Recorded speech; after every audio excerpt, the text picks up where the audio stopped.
வணக்கம் நண்பர்களே. இன்னைக்கு நம்ம என்ன பார்க்க போறோம் அப்படின்னா, இந்த காணொலியில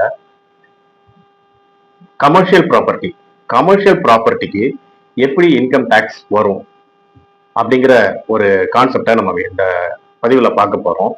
அதாவது இன்கம் ஃப்ரம் ஹவுஸ் ப்ராப்பர்ட்டிங்கிற ஒரு சாப்டர் இருக்கு. அதுக்கு அடியில தான் இந்த கமர்ஷியல் ப்ராப்பர்ட்டியோட ரெண்டல் இன்கமும் கால்குலேட் பண்ண முடியும்.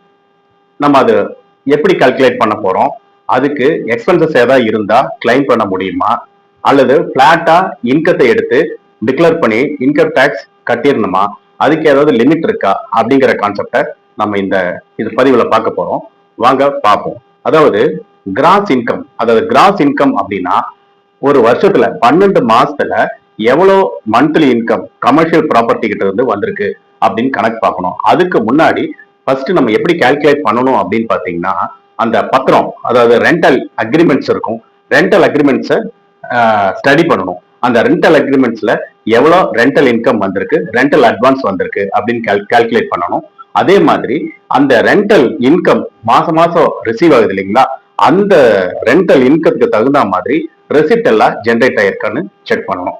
இதை செக் பண்ணி இதைய கிராஸ் இன்கமா கன்சிடர் பண்ணி நம்ம ரெண்டல் இன்கத்தை காமிக்கணும். இந்த ரெண்டல் இன்கத்தை அப்படியே பிளாட்டா நம்ம ரிட்டர்ன் ஃபைல் பண்ணணுமா அப்படின்னு கேட்டீங்கன்னா அது கூடாது. அது பண்ண வேண்டிய அவசியம் இல்லை. ஏன்னா huge amount of rental income calculate ஆயிரும். அதுக்கு டாக்ஸ் அதிகமா நம்ம கால்குலேட் பண்ண வேண்டியது இருக்கும், கட்ட வேண்டியது இருக்கும். அப்போ அது நீங்க அதை அவாய்ட் பண்ணணும், அல்லது சின்ன டாக்ஸ் கட்டி நம்ம கணக்கை க்ளோஸ் பண்ண வேண்டியது சிச்சுவேஷன்ல இருக்கிறோம் அப்படின்னா அதை நம்ம யூஸ் பண்ணிக்கணும்.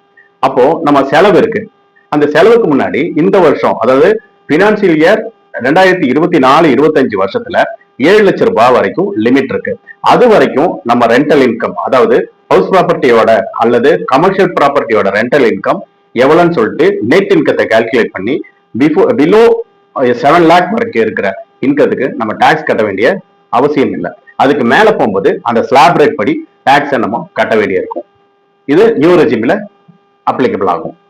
அப்போ நம்ம என்ன எக்ஸ்பென்சஸ் எல்லாம் நம்ம இதை எடுத்துக்க முடியும் அப்படின்னு பாத்தீங்கன்னா, இன்கம் ஃப்ரம் ஹவுஸ் ப்ராப்பர்ட்டில என்னெல்லாம் செலவு பண்றோமோ அதே எக்ஸ்பெண்டிச்சர், அதே மாதிரி வர்ற எக்ஸ்பெண்டிச்சரை அந்த நேச்சருக்கு தகுந்த மாதிரி எக்ஸ்பெண்டிச்சரா கன்சிடர் பண்ணி அதை நம்ம மைனஸ் பண்ணி மீதி நெட் இன்கத்துக்கு நம்ம டாக்ஸ் கட்டலாம். அது ஒன் பை ஒன்னா பார்க்கலாம்.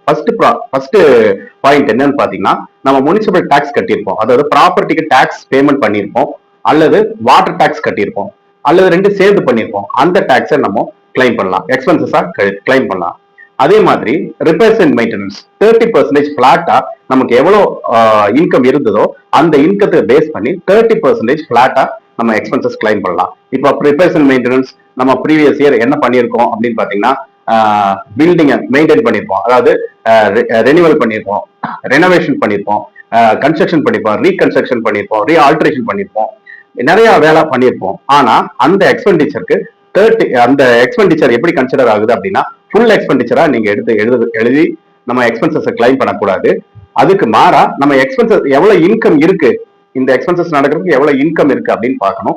அந்த இன்கத்துக்கு 30% பிளாட்டா எடுத்து நம்ம அந்த எக்ஸ்பெண்டிச்சரை கிளைம் பண்ணலாம், எக்ஸ்பென்சஸா கழிச்சுக்கலாம் அந்த இன்கத்துல இருந்து. இப்போ சப்போஸ் நம்ம ப்ரீவியஸ் இயர் நம்ம இன்கத்தை கால்குலேட் பண்ணும்போது எந்த எக்ஸ்பெண்டிச்சருமே பண்ணல அப்படின்னாலும் இந்த 30% பிளாட்டா அந்த எக்ஸ்பெண்டிச்சர் கிளைம் பண்ணலாம். அடுத்த எக்ஸ்பெண்டிச்சர் என்னன்னு பாத்தீங்கன்னா, இன்ட்ரெஸ்ட் பேமெண்ட் பண்ணியிருப்போம், அதாவது இந்த கன்ஸ்ட்ரக்ஷனுக்கு வேண்டி அல்லது இந்த ப்ராப்பர்ட்டிக்கு வேண்டி நம்ம லோன் வாங்கியிருப்போம். லோன் வாங்கி ரீபேமெண்ட் பண்ணும்போது இன்ட்ரெஸ்ட் சேர்த்து கட்டுவோம். அந்த இன்ட்ரெஸ்ட் போர்ஷனை நம்ம எக்ஸ்பெண்டிச்சரா கணக்கு பண்ணி அதையும் கழிச்சுக்கலாம். As per income tax act படி இன்கம் ஃப்ரம் ஹவுஸ் ப்ராப்பர்ட்டில, அதாவது ஹவுஸ் ப்ராப்பர்ட்டிக்கு தான் இது அப்ளிகபிளா அப்படின்னு பாத்தீங்கன்னா, கமர்ஷியல் ப்ராப்பர்ட்டிக்கும் இது அப்ளிகபிள் ஆகும். தேங்க்யூ.